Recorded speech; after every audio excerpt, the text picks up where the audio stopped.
챗 GPT. 일반 학문에서는 성경이 쓰여진 1세기의 동성애와 오늘날 현대사회의 동성애를 같은 걸로 말하고 있을까 아니면 다르게 보고 있을까? 일반 학문에서는 성경이 쓰여진 1세기의 동성애와 오늘날 현대사회의 동성애를 다르게 보고 있습니다. 1세기 고대 근동과 로마 제국의 성적 행위는 현대의 성적 지향이나 정체성과는 상당히 다른 맥락에서 이해되어야 합니다. 당시의 동성애 행위는 주로 권력 관계와 관련이 있었고, 특히 남성들 사이에서 지배와 복종의 형태로 나타났습니다.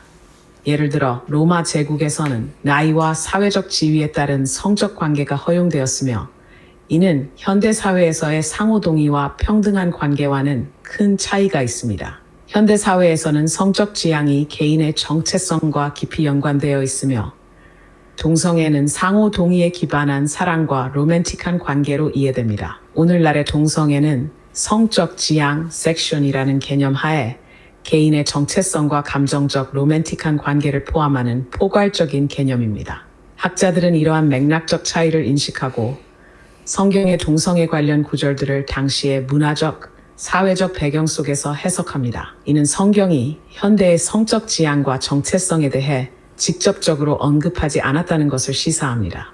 따라서 일반 학문에서는 성경 시대의 동성애와 오늘날의 동성애를 동일하게 보지 않고 각각의 역사적, 문화적 맥락을 고려하여 다르게 이해합니다.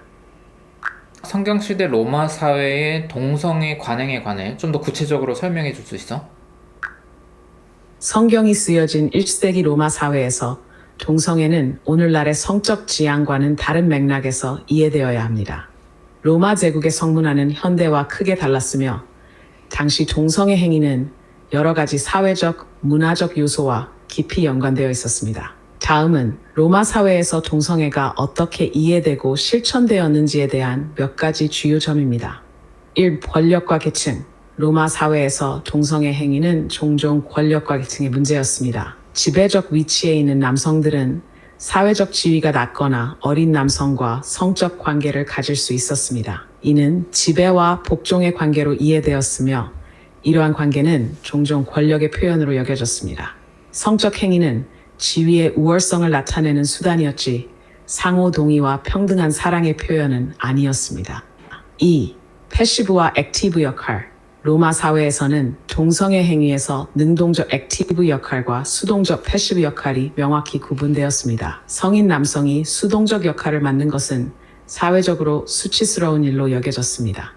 반면 능동적 역할을 맡는 것은 그다지 문제시되지 않았습니다. 이는 성적 행위가 사회적 지위와 남성다움을 반영하는 것으로 여겨졌기 때문입니다. 사회적 허용성과 제한. 동성애 행위는 특정 맥락에서는 허용되었지만 다른 맥락에서는 비난받기도 했습니다. 예를 들어 자유로운 시민 남성 간의 동성애 관계는 흔치 않았고 비난받았습니다. 그러나 노예나 하층민, 소년들과의 관계는 상대적으로 더 허용되었습니다. 이는 로마 사회의 엄격한 계층 구조와 관련이 있습니다. 4. 그리스 문화의 영향.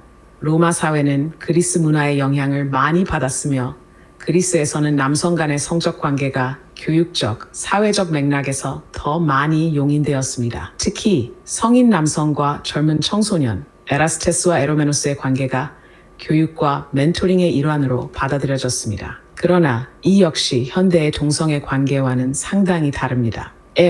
문학과 예술.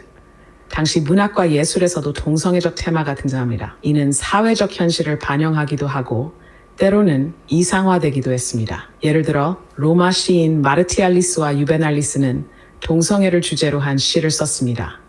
이들은 동성애를 풍자하거나 비판하기도 했지만 또한 사회적 관습을 드러내는 중요한 자료이기도 합니다. 법과 규제. 로마 법은 동성애에 대해 명확한 규정을 두지 않았지만 황제들에 따라 그 태도가 달라졌습니다.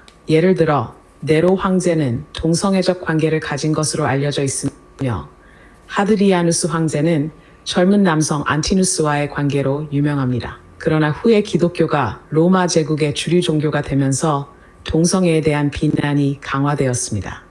이와 같이 1세기 로마 사회의 동성애는 현대의 성적 지향 개념과는 다른 복잡한 사회적, 문화적 맥락에서 이해되어야 합니다. 성경의 동성애 관련 구절을 해석할 때 이러한 역사적 배경을 고려하는 것이 중요합니다. 1세기 로마 사회의 동성애에 관해서 좀 더 깊이 있게 알려면 어떤 학자의 책을 보면 좋을까?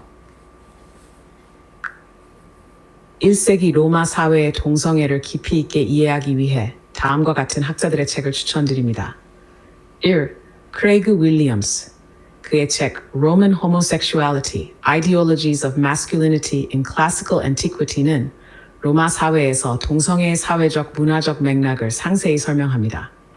이 책은 로마 시대의 성적 관행과 그에 따른 사회적 규범을 이해하는 데 큰 도움이 됩니다. 존 보즈웰, 그의 저서 Christianity, Social Tolerance and Homosexuality는 초기 기독교와 고대 로마, 그리스 사회에서의 동성애를 다룹니다. 보즈웰은 성경 시대와 초기 기독교 사회의 성적 관행에 대한 포괄적인 분석을 제공합니다.